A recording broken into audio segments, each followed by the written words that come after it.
ನೋಡಿ, ಇವತ್ತಿನ ವ್ಯವಸ್ಥೆನಲ್ಲಿ ಅವರವರ ಅಭಿಪ್ರಾಯ ವ್ಯಕ್ತಪಡಿಸೋದಕ್ಕೆ ಅವರು ಸ್ವತಂತ್ರ ಇದ್ದಾರೆ.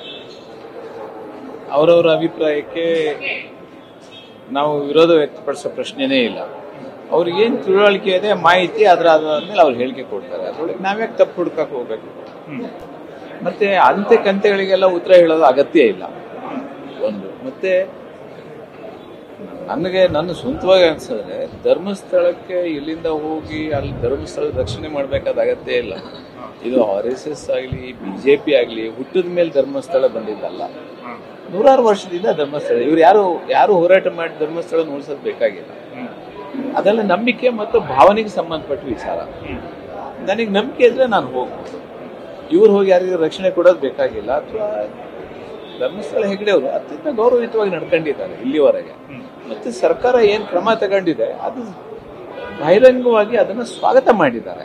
ನಾನು ಎಲ್ಲ ರೀತಿಯ ಸಹಕಾರ ಕೊಡ್ತೀನಿ ಅಂತ. ಉಳಿದವರಿಗೆ ಯಾಕೆ ತಲೆ ಬೀಸಿ? ಧರ್ಮಸ್ಥಳ ಹೆಗ್ಡೆಯವರು ಅತ್ಯಂತ ಗೌರವಯುತವಾಗಿ, ಈಗ ನಾನು ಹಿಂದೂ ಧರ್ಮದಲ್ಲಿ ಹುಟ್ಟಿದ್ದೀನಿ, ಹಿಂದೂ ಧರ್ಮದಲ್ಲೇ ಸಾಯೋದು. ಹಿಂದೂ ಧರ್ಮದ ಬಗ್ಗೆ ನನಗೆ ನಂಬಿಕೆ ಇದೆ, ಅದನ್ನು ಪ್ರತಿಪಾದನೆ ಮಾಡ್ತಾನೆ.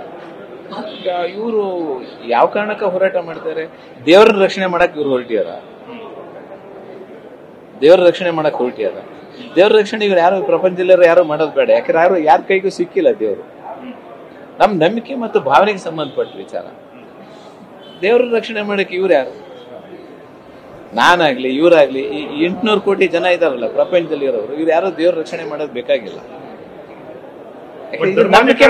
ಧರ್ಮಾಧಿಕಾರಿಗಳ ವಿರುದ್ಧವೇ ಇಂಥದ್ದೊಂದು ಆರೋಪಗಳು ಬಂದಂತ ಸಂದರ್ಭದಲ್ಲಿ ಇಲ್ಲ, ಅವ್ರು ಸ್ವಾಗತ ಮಾಡಿದ್ದಾರೆ. ಅವ್ರು ಯಾತಕ್ಕೆ ಸ್ವಾಗತ ಮಾಡಿದ್ದಾರೆ ಅಂದ್ರೆ ನನ್ನ ಮೇಲೆ ಯಾವುದೇ ರೀತಿಯ ಕಳಂಕ ಇರಬಾರ್ದು ಅನ್ನೋದಕ್ಕಾಗಿ ಮಾಡಿದ್ದಾರೆ. ಯಾರೋ ಒಂದಷ್ಟು ಜನ ಮನವಿ ಕೊಟ್ಟಿದ್ದಾರೆ, ತನಿಖೆ ಮಾಡ್ತಕ್ಕಂಥದ್ದು.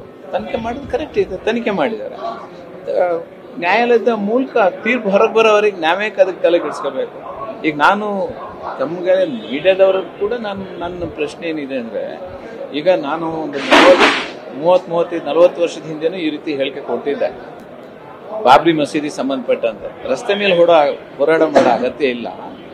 ನೀವೇನೋ ಇದ್ರೆ ನ್ಯಾಯಾಲಯದಲ್ಲಿ ಕೇಳಿ. ಈಗ ಅಂತಿಮದಲ್ಲಿ ನ್ಯಾಯಾಲಯದಲ್ಲಿ ಏನ್ ತೀರ್ಪು ಕೊಟ್ಟಿದೆ ಅದಕ್ಕೆ ಎಲ್ಲರೂ ಒಪ್ಕೊಂಡಿರೋದು. ರಸ್ತೆ ಮೇಲೆ ಓಡಾಡೋದಕ್ಕೆ ವೋಟಿಂಗ್ ಆಗಷ್ಟೇ, ಅಧಿಕಾರ ಪಡೆಯೋದಕ್ಕೆ ಅಥವಾ ಏನಾದ್ರೂ ಸ್ಥಾನಮಾನ ಗಿಡ್ಸೋದಕ್ಕೆ ಇದಕ್ಕೆ ಹೋಗ್ಬೇಕು. ನ್ಯಾಯಾಲಯ ಇದೆಯಲ್ಲ.